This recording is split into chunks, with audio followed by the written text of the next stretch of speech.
Well, hello everyone.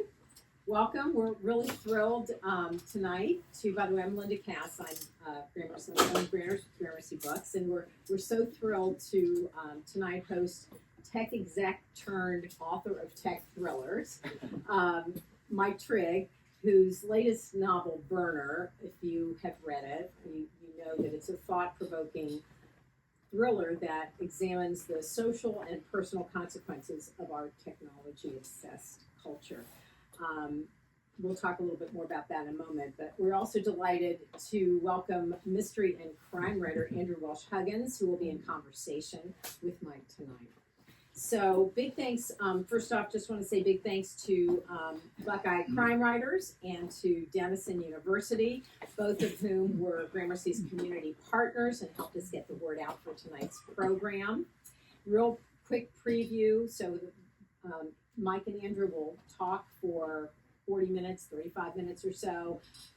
Are you doing a reading? You're going to maybe do a reading? Yeah, so a reading will be part of that, so probably 40 minutes, and then after their conversation, Andrew's going to moderate your questions, and then when we're all done, for those of you who have copies, or if you don't, you can get a copy at the counter, but we'll do a book signing in front of the bestseller shelves over here afterwards. So that's kind of the hour.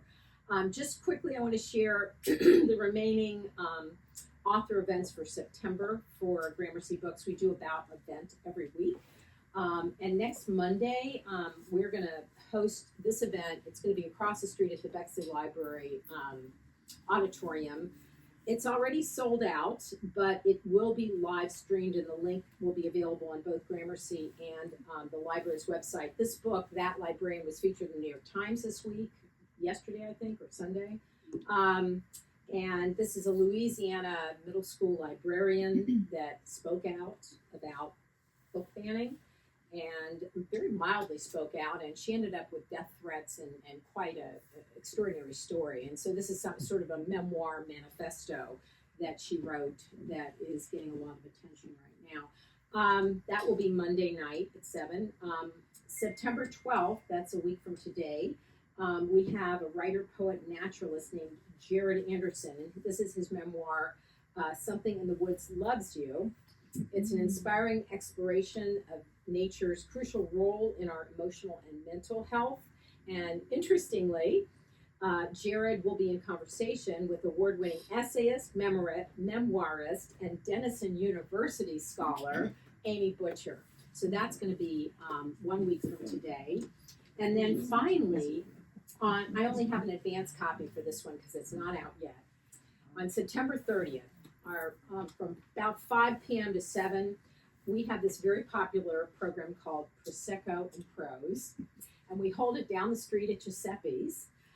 They give us the whole restaurant, and so it's Monday night, September 30th, and it's acclaimed author Louis Bayard, and this is really a sparkling literary tale called The Wilds, a novel in 5 acts. It's a powerful story that brings Oscar Wilde's wife, Constance, and 2 sons out of the shadows of history and creates a vivid and poignant story of secrets, loss, and love. So we'll leave it at that. Programs through mid-November include children's horror writer R.L. Stine, always comes here in October. At the Drexel, it's already sold out. Best-selling American crime novelist Michael Connelly will be with us in October. We're going to have that at CCAD in the Canzani Auditorium, and we have Jewish book author award winner Ronald Balson, and he's going to be here in November. So all that's listed on our website. So there you go. Now let's talk about what we're here for. Tonight's featured guests. So inspired by the explosive events of our polarized political climate, Burner is an all-too plausible contemporary thriller that examines the social and personal consequences of the lost sense of identity, trust, and truth itself that characterizes our technology-obsessed culture. And I have to say, I couldn't put it down. So you did a good job there, Mike. Mike Trigg, he's also the author of BitFlip, released in August of 2022, a fast-paced, high-tech thriller set in Silicon Valley. And Mike's work has been featured in Publishers Weekly, Kirkus, and Literary Hub. He's been a contributor to TechCrunch, Entrepreneur, and Fast Company, and frequently posts on his author site, www.miketrigg.com. Mike was born in Kentucky, raised in Wisconsin. He earned a BA from Northwestern University, MBA from University of California in Berkeley, and over his 25-year career in Silicon Valley, he's been a founder, executive, and investor in dozens of venture-funded technology startups. So you have a good background to take you to this new step as a novelist of these kinds of books. Mike lives in Menlo Park, California, with his wife and 2 sons, and one of whom is a student at Denison University. I know he couldn't be here tonight. He's in a game, I think, soccer game, but he has 2 of his classmates here, so we're very appreciative of that.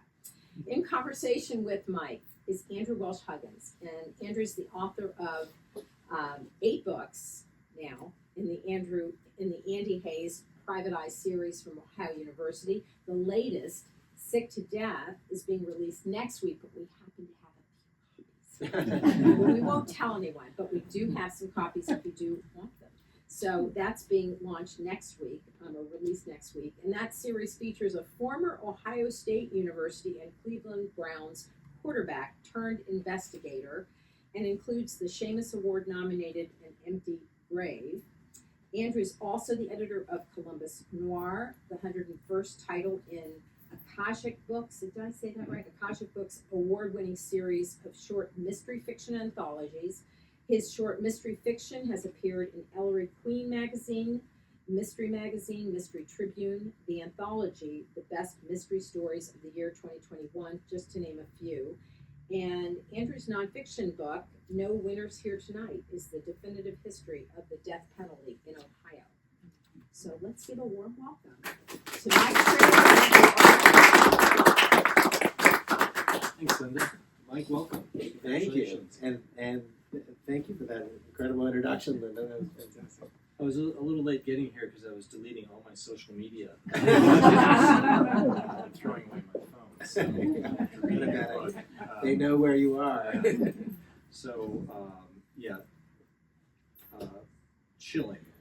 Chilling book. So in Burner, you portray this all too plausible idea of a civic insurrection that's stoked by the power of a big personality with a giant social media following. Totally unrealistic. That would never happen. So this does hit very close to home, and I really want to delve into that. But let's dive right into the inspiration for this. It feels ripped from the headlines, unfortunately. Well, for better or worse, the idea first got in my head in the January 6th Capitol riots. I think that was a moment in time where you sort of saw how free speech and media and online rhetoric and communities could kind of spiral into, intended or not, violent acts and unruly situation. And so I just sort of stepped back from that and thought, that I remember the guy with the face paint and the horns and everything, and I thought, I wonder what that guy's backstory is. I just kind of got interested in some of the most topical things in society right now. Online communities, disinformation, and so created this character. Shane Stoller is the protagonist. He anonymously leads this online movement under the moniker Burner 911. Nobody knows who he is, but in the opening scene, he's arrested for domestic terrorism, and yet it's also a love story. Not surprisingly, based on that lead up, right? I mean, naturally, it's also a love story. And one of the things that, it's not funny exactly, but that opening scene where he's arrested, one of the things is that he realizes he doesn't have his phone. Right. And he's completely cut off. Right. And it really sort of cuts both his personal situation, what he's been able to do, but also everybody. Yeah. We're all, I was joking about getting rid of my phone days when I'd like to. Right. But that really hit home. Let's talk more about recent events. You shared some that were inspirations: the GameStop short squeeze, the Ashley Madison data breach, that was fun. QAnon, talked about January 6th, and as I was preparing for this, I was also struck.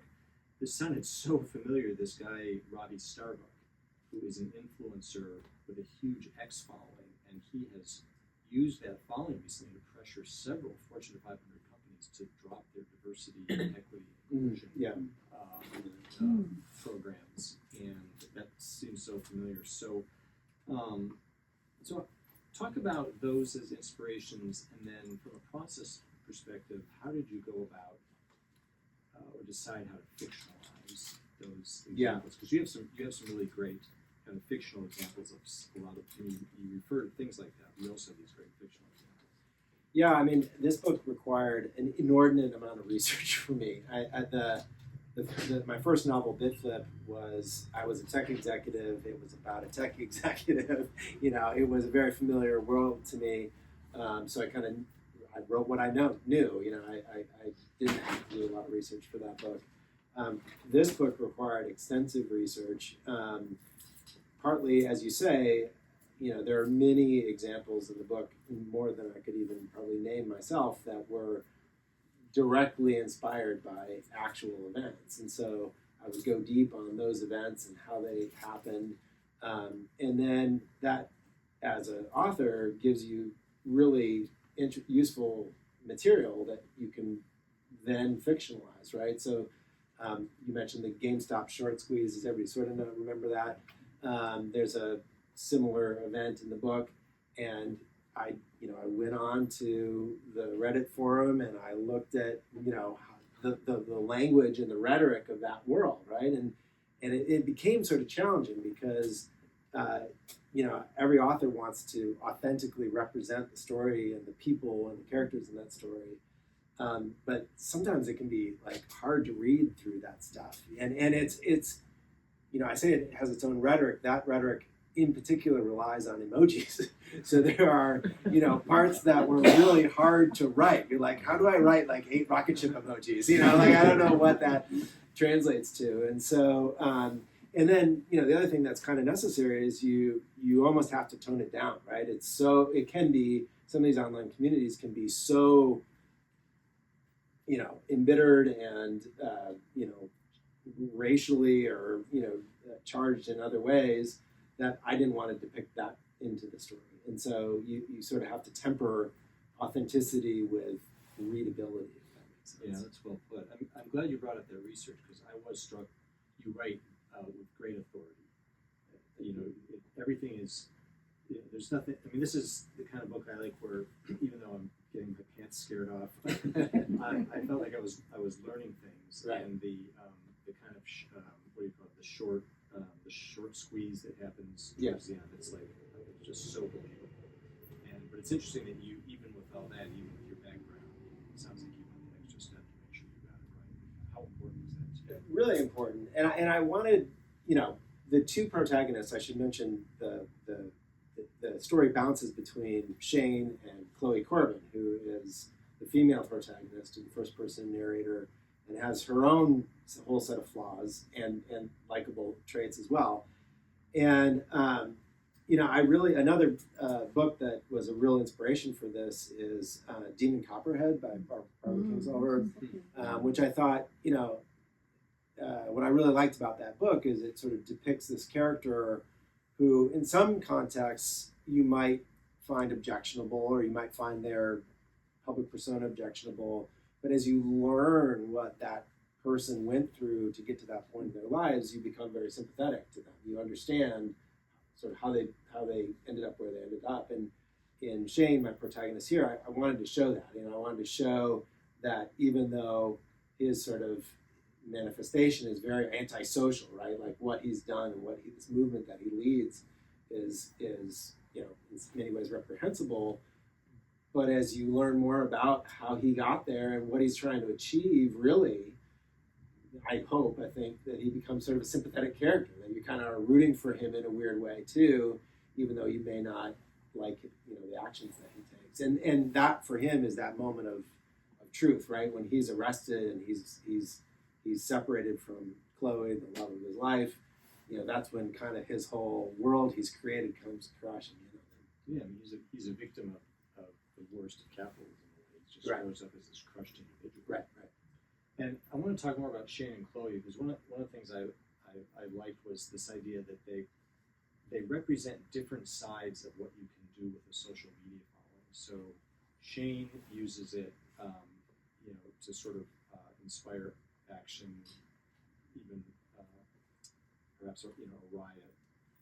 Chloe, meanwhile, has I forgot how many Instagram followers, but she's an influencer, Right. and she spends like her whole day is figuring out what she's going to post, what's going to inspire her followers. I thought that was like spot on, because we read all about this, and I like the fact that you had them representing kind of mirror images of what people can do with social media. Neither is great, honestly. Right. But talk a little bit more about that, how you were creating them, and what you were trying to do there with those kind of polar opposite social media profiles. Yeah. Well, they are sort of an allegory for political polarization, right? So Shane is kind of your right-wing character, and Chloe's your left-wing character, and so they sort of exhibit, in some ways, stereotypical traits of those respective parties or polarizations. But they also both are sort of savants almost of how to build a following, how to generate, inspire or envy from their followers. And there too, for Chloe's character, there was a lot of real world examples that I tapped into for that, right? Of people who live their lives in a very externalized way. And you can derive a lot of their personal self-worth from how many followers they have, how many likes they get, etc. And one of the points of the book is, are you really in control of that, right? She has this moment. They are both arguably addicted to that rush of the followers and the following that they have. But in both cases, it kind of backfires against them, and it makes them, I think, question their own beliefs and how they got there. And that's a lot of the journey is, what the hell am I doing, basically? Is this really what I want my life to be about? Yeah, I'm glad you brought that up, because that you touch on this a few different times. This idea of be careful what you start. And at some point, Shane, he's writing to Chloe, and he says, "You didn't control your followers any more than I did mine. Like me, you had been conditioned to give them what they wanted, whatever got the most likes, comments, views. We were no longer controlling the monsters we had created. They were controlling us. It was out of control, but I couldn't stop feeding it." I thought that was a really great commentary on what happens with social media that we've seen. And that seems to be a real message of the book. Not only the danger of social media, but that it's like a wildfire. Right. Once you started, these people, they may have wanted to do one thing, but it does something completely else. Yeah, and I think both characters realize, I'm being sensitive to spoiler alerts, but both characters realize that really what they're missing in their lives is a deep, loving relationship with another person, right? I mean, a lot of the book, as the father of two sons, I worry about this stuff. Young men in America are struggling. Statistically, they're struggling. They're not graduating at highest rates. They're not graduating from colleges at highest rates. There are far fewer valedictorians that are boys. They're struggling with depression and anxiety. They're the vast majority of our school shooters, tragically. There's something really broken in American boys and young men that, not in all cases, fortunately, but I think it is understudied, underappreciated as a crisis. I believe it is a crisis. And you look at many of the reward loops that are in modern culture, doesn't really do a lot for their mental health. And a big thing that's missing for a lot of kids, a lot of young people of both genders is that authentic social connection with other people that is proxied through social media and other things, but at the end of the day, it doesn't really give them that deeper emotional satisfaction. Right. Yeah. You really capture that rage that a lot of these young men are feeling. Speaking of that rage, let's talk more about Burner 911, the kind of, at least to his followers, this anonymous protagonist. So, tell us about this guy. Who is he? What are his motives, and are his motives the same as what actually happened? Yeah, so obviously the QAnon conspiracy was a big inspiration for this character.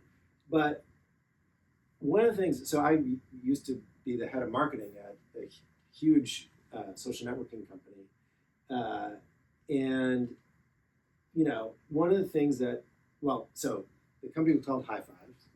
It lost. We were at one point bigger than Facebook in many countries around the world.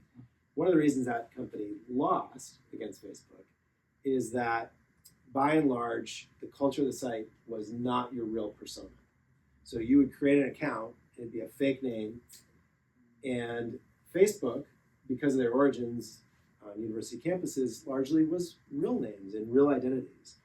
And what I found working there is that when people think they're anonymous, they behave very, very differently online than when they are authenticated. Not everybody on Facebook is authenticated, of course, but and that was always just a check on what they correct, would say. Correct, Yeah. correct. I mean, people behave online in ways they would never behave in the real world in a real world discussion with another person, and so that always intrigued me and also disturbed me. Right? I mean, it really. I saw how awful people could be online, and we've all seen that, and we've all probably been victims of it. We've all probably gotten flame posts and angry comments or whatever it might be. It's very upsetting, and so I think that was what I wanted to explore with that character, is to make it anonymous. The other thing that really became fun as I wrote the book is, so Shane gets arrested and he's accused of being Burner 911 and the insurgent, this insurgent and domestic terrorist. But is he? The whole plot through the book becomes, the spiraling conspiracy theories that explode as he's arrested. And then other people are trying to take over this account because they see it as this source of power, right? And then there's these disputes like, oh no, he's not really the guy. He never would have been caught. And so I just thought, like, that's what happens in an anonymous world, right? Is that there's no check and balance from those conspiracy theories sort of flourishing and spinning out of control. And what it causes for Shane ultimately is he completely loses control of this and ultimately jeopardizes the woman he loves. So, not a spoiler, second chapter, his followers abduct Chloe at gunpoint. And so he has literally jeopardized the woman he loves with this movement that he's created. And I just thought, what better smack in the face to make you go, oh my gosh, what have I done, than, the most important person in his life being in jeopardy. And yeah, I'm glad you brought that up because, I wanted to talk about it. I love the fact that they're linked romantically. And it's like they come from completely different worlds on one hand. But on the other hand, as you said, they both have this tool that they've mastered, being their followers and how they're able to use it. And was that an easy decision for you to bring them together? And did you decide that early on? Is it one of those things where you said, oh, like what went off and decided to do that? I didn't.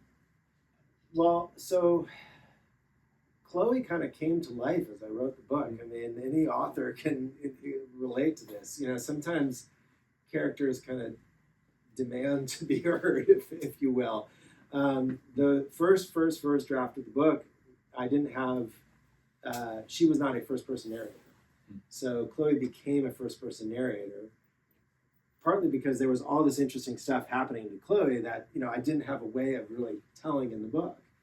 And so as she came to life in just this very complex, she turned out to be my favorite character, even more than Shane, who's arguably the primary protagonist. And so, I, as I say, I think from the very beginning, I saw their relationship as, allegorical to political polarization in the country. And so I really liked that how that represented. And again, without getting too much into spoilers, if you look, I've always felt that there are, I'm kind of a centrist, really, like myself politically, and I really looked at where there's this sort of slightly other movement in American politics that is sometimes described as populism, and there are areas where the left and the right kind of maybe see things more in the same way than each side realizes. And so that I wanted to sort of represent in the book too, of like, well, what if this movement sort of became a little bit of amalgam? And some of the readers have said, like, wait, are the Burnouts left? Are they more like the Proud Boys or more like Antifa? And like, that was kind of the point of like, well, those things maybe start to blur. And, that was fun to write too. That's a good point you raised about populism. And I'm curious your thoughts on it. It does seem like the partisan effect of social media has clouded that. Like it's hard to see what those common areas are anymore. I mean, would you agree with that? Yeah. Well, I mean, part of my background was I worked on Capitol Hill as well. So that was my first job after college in D.C. And I actually worked for both a Republican and a Democrat, which is pretty rare. I mean, I left Washington, D.C. because I felt like it was getting too partisan. This was 1996. It seems like carefree, times compared to today. Because we are the world. Right. Yeah, I really, as I say, I'm a centrist. I really believe that if you sort of went issue by issue, blindly ask people, do you believe this, do you believe that? I believe there's a huge centrist coalition that would form, but we don't, in a two-party system, we don't really have a mechanism for that centrist platform. And, what we get often is the extremes of both parties kind of dominating the conversation and really vilifying the other side. That's just not constructive to democracy. The book, I really tried to, this is another major theme in the book, is freedom of speech, right? And the obligations that we each have as, we aren't just voters right now. We're each our own little media environments, and we can post and say and comment, and that should come with responsibility. That we need to be more thoughtful, engaged citizens to sort of not have that power be misapplied. Well, the old saying, the First Amendment still doesn't allow you to shout fire in a Correct. crowded movie house. Correct. And that point seems to be lost on, as you said, all of us individual publishers, which I think you unfortunately illustrate all too well here. So, all right, let's cut to the chase on social media. You've lived it, you've written about it. Is social media worth it? I mean, is it really helping us in any way? I think yes. If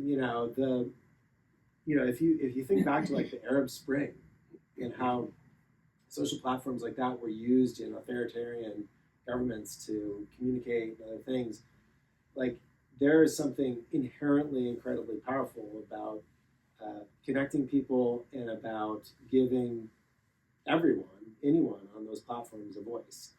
But that's kind of, that's the flip side too, is that with great power comes great responsibility, right? I think we've lived through an era as social media platforms became more, became so high profile and dominant, where there wasn't that check and balance. People sort of felt like they could just say and do whatever they wanted. And I think that there is a small but growing attempt to bring better sort of, I say this and yet there are many things that are contrary to it, but better sort of self-regulation to some of these platforms. And I think collectively people are just become more savvy, right? They recognize that, a lot of the things that they're seeing could be generated by a bot for all you know. I mean, my bigger worry than social media, honestly, is the next wave, which is AI. So I think AI generated content is, very hard to detect, very proliferating very, very quickly, and I just worry that it will be used to manipulate our democracy in ways that we won't even know until sort of after the fact. And already is, right? Yeah. So much more to talk about, but I wanted to zero down a little bit on this is I've heard you talk about Silicon Valley is not a place that gets written a lot about from a fictional point of view. Right. And why do you think that is? And then what are you going to do about it? Well, I mean, that's why I got into novel writing, right? I mean, my first book was not autobiographical, but it was based on a lot of experiences that I've had. And you're absolutely right. I mean, my observation was, gosh, there's a ton of media attention that's given to Silicon Valley and the tech industry at large. There's a lot of arguably self-serving, memoirs and biographies and corporate biographies and stuff about how wonderful, founders and companies are. But there wasn't a lot of fiction. The show Silicon Valley was arguably one of the best ones, and it's a world that's like kind of hard to satirize because you see that stuff all the time. Like that show is actually remarkably accurate, and so. But I just felt like there was, part of me as I sort of felt like I was transitioning out of my career in tech. Part of me that just sort of wanted to share what I've learned and seen, and so that was a little bit of the inspiration for the first book. And I think as a fiction writer, your publisher, your editor, your agent will all tell you, like, why you? Why are you the person writing this book? And I've felt like my lane as a writer is commentary on how technology is affecting modern society. So that was, in the first book, that vehicle was a corporate entity, a tech company, where there was fraud going on in the organization and what to do about that. So it was kind of a moral play. With this book, it really delves into social media and online disinformation and things like that, which I think are very pressing.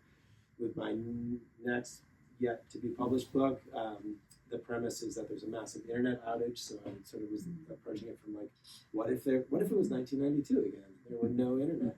What would we do? And so you couldn't watch TV for one thing. You couldn't watch TV. That actually happens in the book. They can't get information about what's going on, quite literally. So so there were a lot of I think I'm personally interested in it. I feel like, having been in the industry, I have some credibility on the subject, and wanted to, I sort of saw this pendulum happening where I think 10 years ago, tech industry could do no wrong, and then you sort of started to see the term big tech used, and it was just like big pharma and big oil, and it's been, honestly, for people in Silicon Valley and in the tech industry, it's been a little bit of a wait, we're not the bad guys kind of reaction, right? And so that was what I wanted to write about. Yeah, I think that's good. I've seen writing recently a little bit more on the mystery side of things, but this question out there: why are there not more mysteries that involve computers, high tech crime, all this stuff? And I'm going to be honest. I think it is a lot of writers just shy away from it. Yes, because they don't have the knowledge and the research is so intimidating, and they have to figure out what Reddit is and all that. I've been there myself, so I think it's really good. In general, publishing is not the most tech savvy audience or industry. So you're right. I think there is a little bit of a knee jerk of like, I don't want to write about tech. I don't want to read about tech. But it's an everyday part of all of our lives, right? I mean, it's sort of like not writing about water or air. I mean, and I think it's too often sort of misunderstood, and hence I wanted to focus on that. Yeah, that's great. I could talk all night, but I think people would love to hear you read something. Sure, great, yeah. So, pardon me for pulling out. Can I do it? Actually, I might be able to do it without reading glasses. This is a good test. There's bright enough light here. We're all friends here. We're all you friends. have to. Right. Well, you know what? I'm really just all right. I don't want to fumble halfway through it and then be like, all right, let me put on my reading glasses. I think, in fact, the last time I was here, Linda, I forgot my reading glasses, and I think this pair I maybe purchased here. So I still have them. All right, so this is literally the very, very first chapter of the book, and I read it just because I think it kind of sets up what the book's about, and I'll talk more about that in a second. Chapter 1, Shane, October 12th, 2023. I'm not sure yet if this is a memoir or a manifesto, a love letter or a suicide note. Maybe it's just my version of events. To explain how I got here. Maybe it's something more. I'm not sure there's really much difference anyway. A memoir requires a story to tell, and I have plenty of those. A manifesto requires an audience, and mine is unreachable right now. A love letter requires a recipient, but I don't know if she will ever talk to me again. The suicide note is the easiest, lazy even. But for that, you need conviction, or you look like a dumbass. They don't have me on watch yet, so I still have options. Maybe I could get shoelaces, but those have never seemed strong enough. Pills would be better, cleaner. Anyway, I'll find out eventually. It'll reveal itself as I write more. I definitely have a lot to say. Today was a big day. It exceeded my wildest dreams, but I knew they would come for me. I was prepared, sort of. Actually, I'm not sure I was prepared at all. It should have occurred to me that I'd be totally cut off like I am now. No connection to the outside world. I should have been ready for that.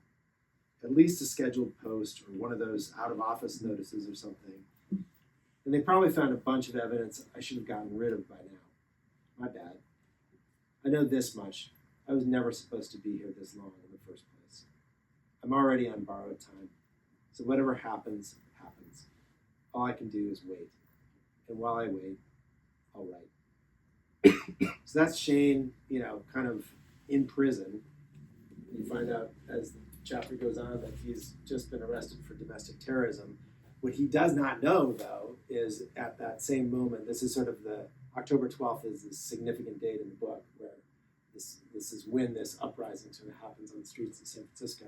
What he does not yet know is that Chloe is, well, not only is it a secret relationship, but nobody knows that he's burner 911, right? So she is abducted because she is the daughter of a tech billionaire that his following is out to get, basically. And so he doesn't, when that fact kind of hits him, it really gets dark for Shane. I'm just noting October 12th is 5 weeks from now.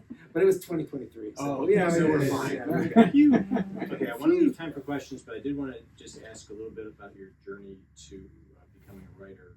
I know that you talked about the fact that COVID kind of helped push you Yes. a little bit, but did 20 years ago Mike Trigg anticipate this plot twist? Yeah, I was not an English major, but I took a creative writing course in undergrad that I loved. I really enjoyed it. My whole family is very creative. I credit my mom for that. She made us, take music and, do all that stuff. So one of my sisters is a fine artist, a very good one in Brooklyn, and the other is a dancer. And so they both had creative pursuits, and they were courageous enough to pursue it right out of college. And I sort of chickened out on creative writing. I was like, I don't know if I can, make a living doing that. I still don't know if you can make a living doing that. But I pursued writing adjacent things. I got into sort of public relations and working on Capitol Hill. I was writing speeches and press releases and really exercising the writing muscle, even though I was doing, marketing and PR. And so I did that for many years, kind of caught wind of what was then called the information superhighway, very wonky term in DC as they referred to the internet. And I was like, that's it. I want to do that. Went to Berkeley for business school specifically to get out to Silicon Valley. But I always wanted to, at least write a novel. And so I was doing it kind of nights and weekends and not making a ton of progress. Trying to do a startup at the time, which, it's hard. You don't have a lot of spare time when you're already at 150% of your hours with a startup. And COVID happened, and we were pivoting, and we couldn't raise the next round, so we were winding that company down. And I was like, all right, I'm already sequestered at home with no income, and I'm halfway to being a writer. So all I have to do now is start putting some words into my laptop. And so I kind of took I think it was about 100 pages into the first novel, and said, all right, I'm going to do this full time for a while, and now 3.5 years later, I'm still doing it full time. So I'm glad you are. thank you. All right, well, let's see if there's any questions. You can post a question on Instagram, X, Facebook, or you can just raise your hand. The old-fashioned way. Yeah. Hi, I'm Tina Fisher from Powell, Ohio. I have a question. When you started writing, did you have a mentor that helped you?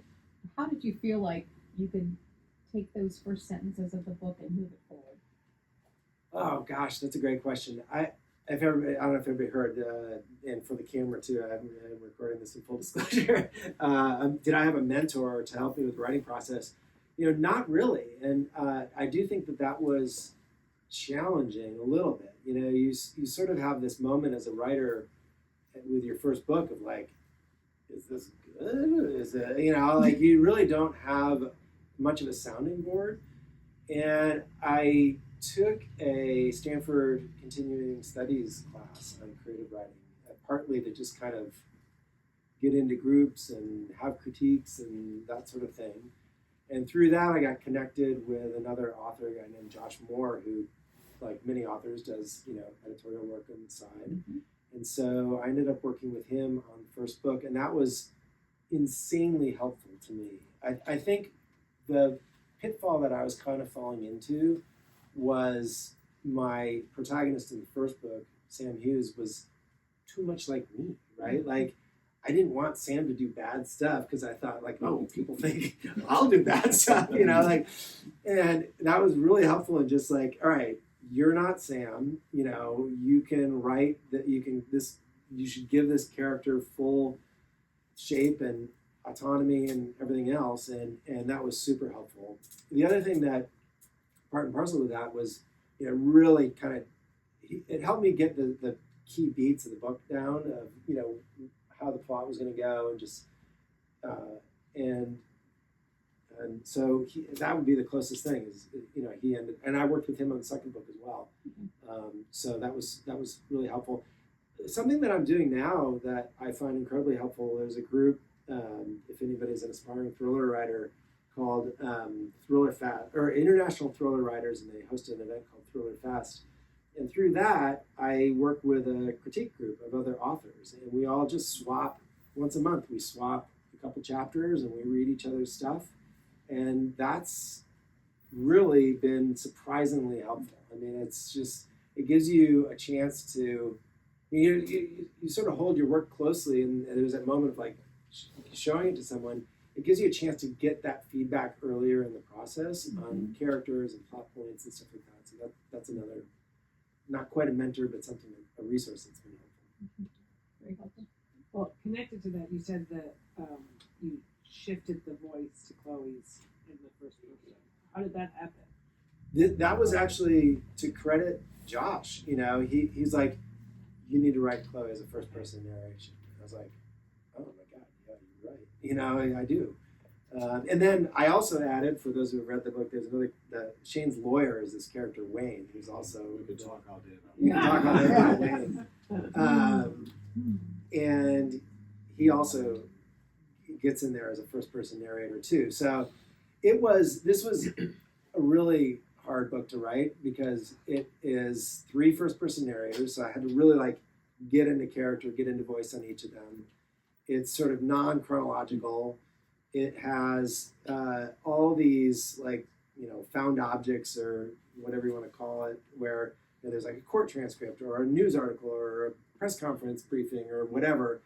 So I wanted to have these little things that make you question the narration that you're getting from each of the 3 narrators. And then, of course, the whole thing is like a giant Rubik's Cube. I would be moving chapters and I'm like, what does the reader know at this point and what do they not know?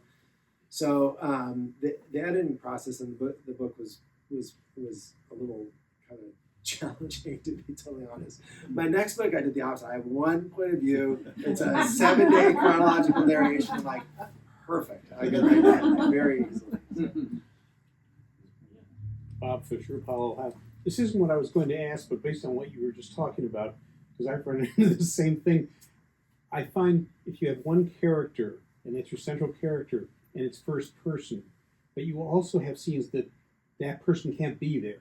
So you Right. use an omniscient narrator. Right. Okay. Right. But all of a sudden you find yourself, the omniscient narrator is starting to get some of the attitudes. And I was like, oh, that's really confusing. So Yeah. you've got to keep, if you've got someone that's not first person as the master of the book, that person has to keep, I have a hard time keeping attitude out of them and keeping it in the first person. Does that make any sense? Yes, it does.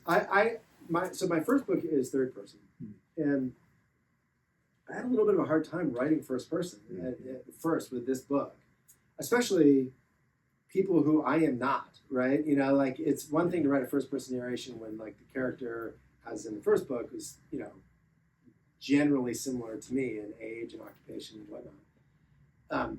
You know, I'm not 26-year-old, you know, alt-right male. I'm not a that we know of. Writing a female voice was tricky, and Chloe, and then, you know, Wayne is you know, this grumpy, you know, lawyer, and so, like I say, I really had to sort of like get in character to write them because they speak differently, they act differently, they think differently.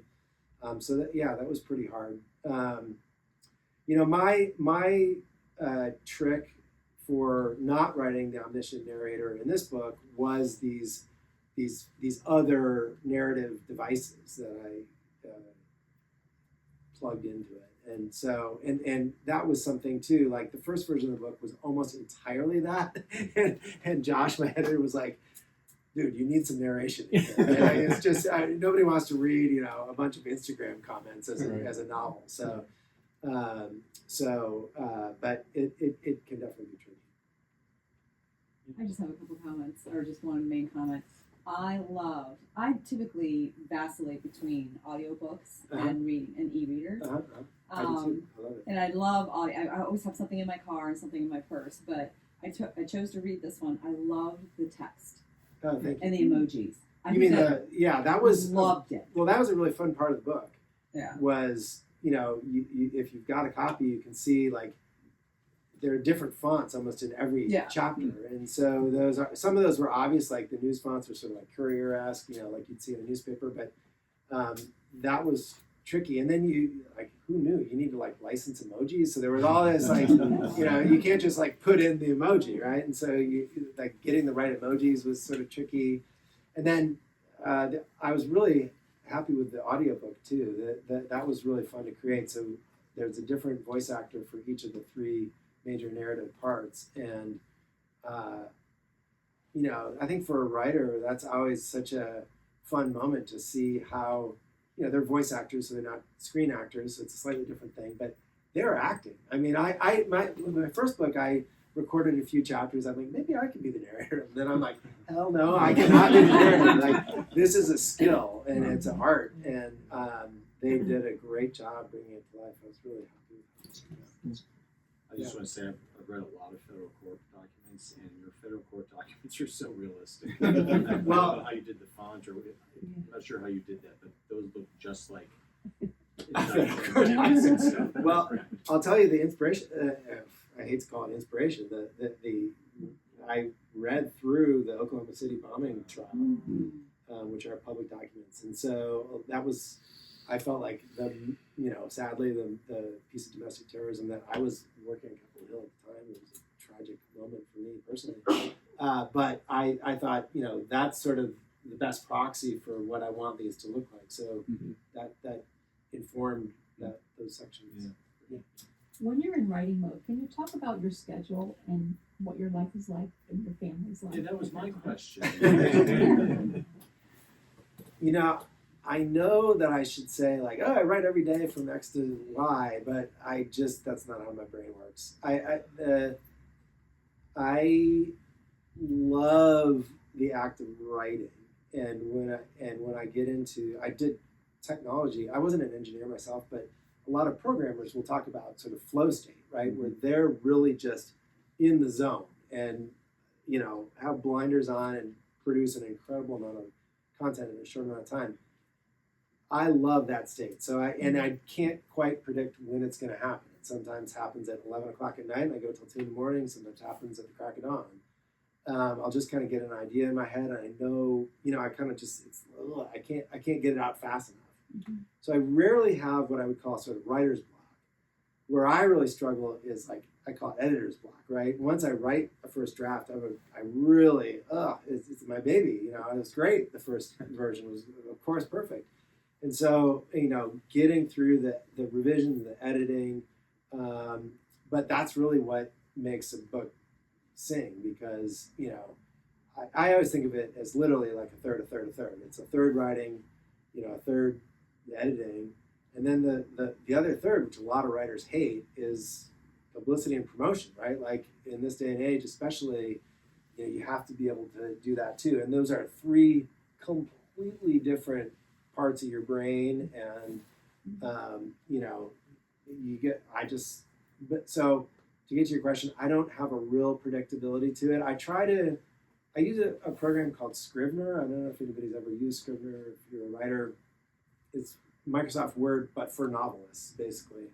And that has some really helpful tools in it, one of which is a daily word count. It'll tell you how much you wrote today. And so it's helpful for somebody who can be prone to ADD like myself, like to be like, hey, I've only written, 1,000 words today. I gotta get to my 1,500 or 2,000 word mark or whatever I'm trying to do. And I was pretty disciplined about that with the book that I'm writing right now. Like I was able to kind of hit my daily goal and crank it out pretty quickly. So. I haven't read the book yet, but I noticed on the copyright page there's a prohibition against being being used to train AI. Is that a publisher's requirement? Yes. Is it pro forma, or is it something you fervently believe should be in there? No, my publisher wanted that in there. That's great. It is. I mean, boy, you could really get me going on this. This is kind of my world, right? So I did a piece that was in Writer's Digest about, I forget the title, but sort of the real threat of AI to the publishing industry. And, a lot of the stuff that people are fretting about right now are that my work will be used to train AI algorithms, or that AI will put me out of a job. It's gonna write everything, and who needs authors anymore? And I think both of those are probably not really things that we need to be too worried about. Like, let me clarify. If Colleen Hoover, I see Colleen Hoover on the shelf here. If you're telling ChatGPT, write me the next Colleen Hoover novel, well, that's obviously wrong. But we have copyright laws already that would ban that, right? Yeah. So, like, those things seem like kind of boogeymen to me. I think the biggest danger of AI is going to be a further diminishment of valuing writing and creative work, and the discovery of that work too. I think is going to be a big challenge. So anyway, you can read the article on Writer's Digest for more of my opinions on that. I don't want to bore everybody with an AI deep dive. When you started reading, it reminded me of the beginning of a movie. So is that an aspiration? Do you see that happening? And if so, which book? The first one, second one, or perhaps this third one? I mean, I think in this day and age, like a TV film adaptation, unfortunately, that becomes the book cover then oftentimes, right? Because we all sort of have collective greater awareness to what's on, streaming services and stuff. It'd be wonderful, but